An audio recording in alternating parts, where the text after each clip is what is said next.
Hi everyone, how you doing? We're now on week 11 and since our last episode we've travelled from Tennessee all the way to Pennsylvania. Coming up in today's episode we show you something wild, something serene, and we also share with you our best campsite to date, don't we? Yeah. And also as a little bonus, because we love you so much, we're going to share something very personal with you today. We got ourselves weighed, didn't we, Gary? We did. Oh my gosh, we've been piling on the beef because we've been chomping down like there's no tomorrow since we arrived in America, haven't we, babes? We might have done. Gosh. So we braved the scales this week, and you can see all that coming up. But first of all, here's our map.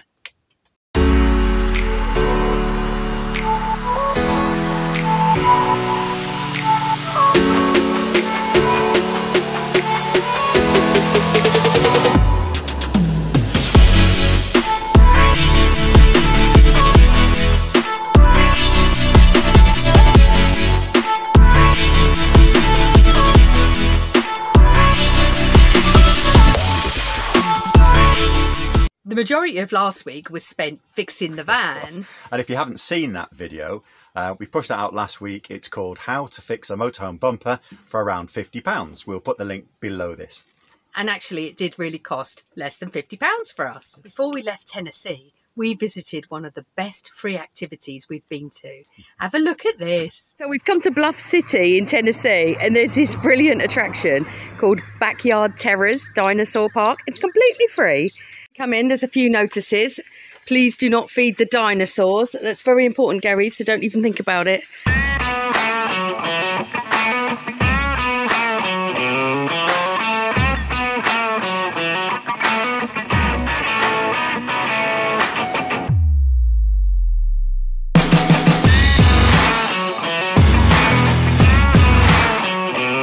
There's a Velociraptor enclosure apparently, so I'm just going to go in here. Oh, it's quite dark. Gary's gone somewhere else. Don't know where he's gone. Look at these.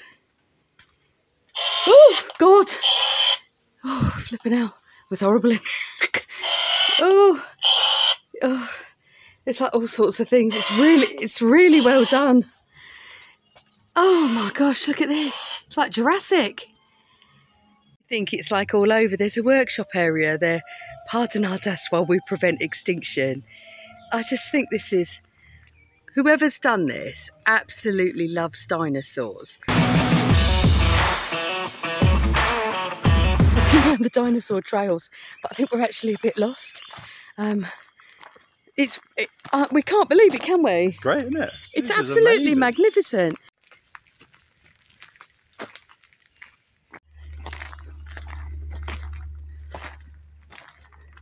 Isn't that a brilliant place? It is, but there is an ongoing battle between the owner and the local council who are trying to shut him down. So let's hope he manages to win that battle because it's a great activity. It's fantastic. So then we went on to Pennsylvania and we visited something really unusual. It's a real architectural dream. Have a look at this. So we're just at Falling Waters and we're just getting our tickets. It's $17 each. That's $34 for the pair of us for a look around the ground. So we're going to have a look. Really cute, like a little visitor centre. It's all like wooden and beautiful. There's a little cafe and everything here. So it's quite nice. Heading down to the... Where are we heading? To the house itself? The overview. The overview. And what's the bear run? It's going on about a bear run. What's that? The bear run is the river. So that's what they've called the river that runs underneath the house that leads to the waterfall. Wow. It's really hard to describe how beautiful this is. The waterfall is underneath the house and goes into the bear run, which is obviously the water flowing beneath it. It's unbelievably beautiful and peaceful. You might be quite surprised at the price actually. So the original estimate was $35,000, but the final cost ended up being in the region of around $148,000 with an additional $11,300 for architectural fees. Could you imagine being able to get something like this for that kind of money nowadays? No chance.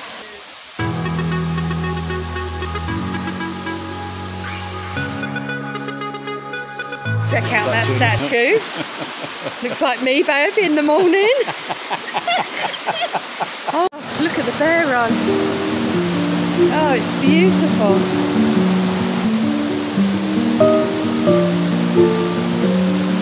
Brilliant design that was. Are you feeling nice and serene? Well, let's wake you up a little and shake it up a bit. So we then went on to the most fantastic campsite. Now, we weren't expecting it to be so brilliant. And in this clip, you can see not only does Gary fix a job, but I get very creative.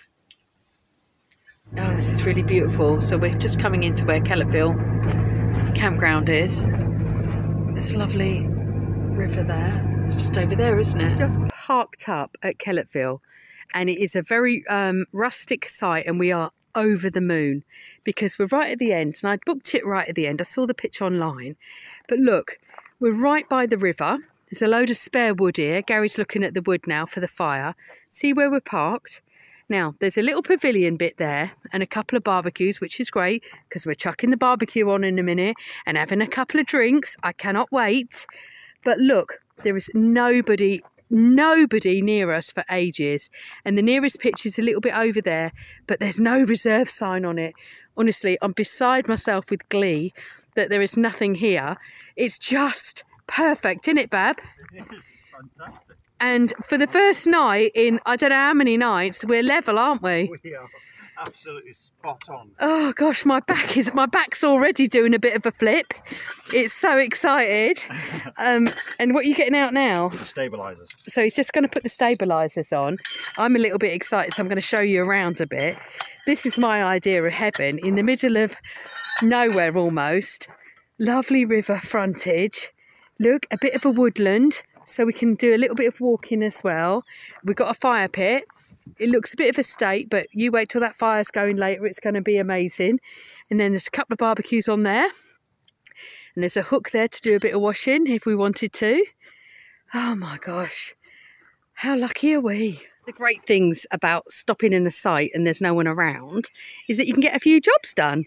And you've decided that you're going to spray the front of this, haven't you, Gary? Yeah, because it's looking a bit old and worn. So I've masked everything up and I've put some paper over there so that I'm just spraying the actual bonnet, and we'll see how it works out. Oh wow, that looks amazing. I got chased in by wasps, so I didn't record the whole thing. But wow, what a difference, babe. Yeah, it's not bad. Just got to protect it now, make sure nothing flies on it in the wind, like a bit of leaf or something like that before it dries, like that. Fish in this water, and I've decided to make a fishing net, and Gary thinks it's stupid, don't you? I don't think it is. This is the sort of thing a kid has at the beach. Yes, well, exactly. Pools where fish aren't running away. Well, or can't run away that much. You'll never get anywhere close to a fish. Well, why don't you take it in the water and see? Well, how about you take it in the water? I don't want to go near there because there's a wasp's nest. I would hate to rob you of your success when your idea comes to fruition and we get a big pike.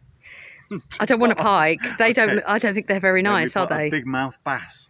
Okay. On the barbecue tonight. Yeah. Well, you go and just stand in the water and give it a go first, please, because I don't want to go near the wasp's nest. There's a wasp's nest just over there, and I'm going to try. I want you to go there. And what are we doing? Trying to catch a fish with it? A bass, yes, please, for dinner. Bass. Go and have a go. Wasp's nest just over there. We saw it this morning, so I don't like going anywhere near it. But look, we're right by the water where the motorhome is. Oh, look, I can see loads of activity, Gary. Yeah, but don't get those really little ones because they got to go back in. They're called water striders there. What are they? They're not fish, they're insects. Oh, I don't want any of them. Don't get a strider. Go inside the water a bit more. Go inside the water. You've got water shoes on. There we go. What did you get? Oh, look, no big bass.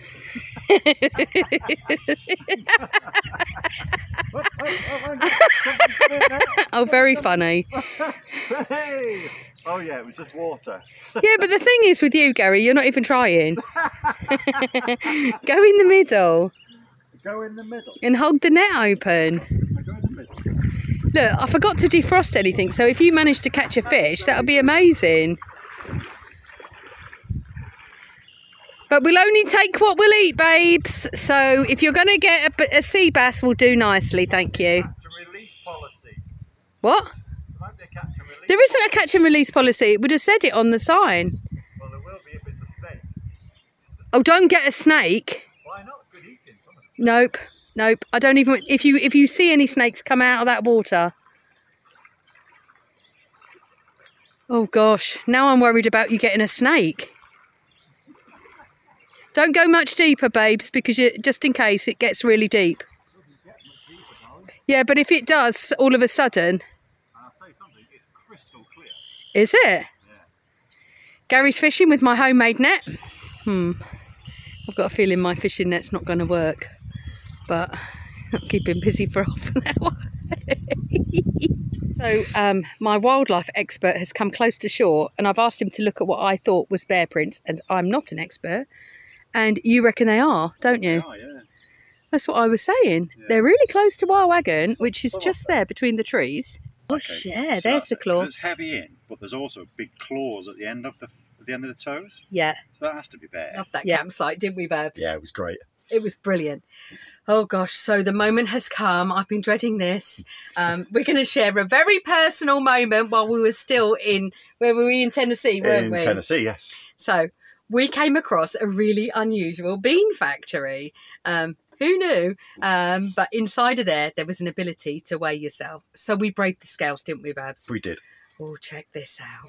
We were driving along and saw that massive baked bean tin and thought, what's that? And it turns out it's like the Bush Canning Factory. It's like a little museum, and it's got a really good little shop in it as well. So we're just going to have a little look. It's right on the roadside, so if you're sort of like passing by, you can come in. It's completely free, and they don't mind you coming in and having a little look around, but it does the history of where they started off canning beans. Look at it.